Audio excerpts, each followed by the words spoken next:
من تصمیم گرفتم واسه دختر طولاییم که قراره چند روز دیگه به دنیا بیاد از این گیفتای خوشگل درست کنم. اگه تو هم میخوای آموزشی رو ببینی با من همراه باش.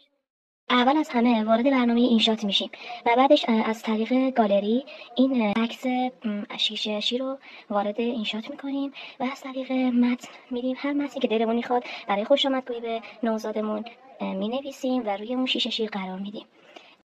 بعدش باید این شیشه شیرها رو که ما درست کردیم و ذخیره در گالری کردیم ببریم کافینتی و از اینا پرینت بگیریم. هر اندازه که خودمون دلمون میخواد به همون اندازه برگا شکلات هم میگیریم.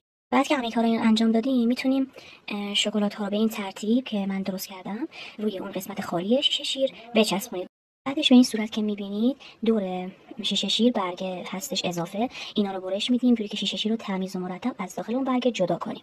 و بعدش میبینید که برگ خیلی نازکه، مجبوری اون رو روی مقوا بچسبونیم. روی مقوا رو به اندازه همین شیشه شیر اندازه میزنیم و برش میزنیم و یکی یکی به همین ترتیبی که شما میبینید قشنگ برش میزنیم و بعدش با مقوا روی هم چسب میزنیم. اینجوری باعث میشه که تمیز و مرتب و یک نواخت یه جا قرار بگیره و دیگه جمع نشه.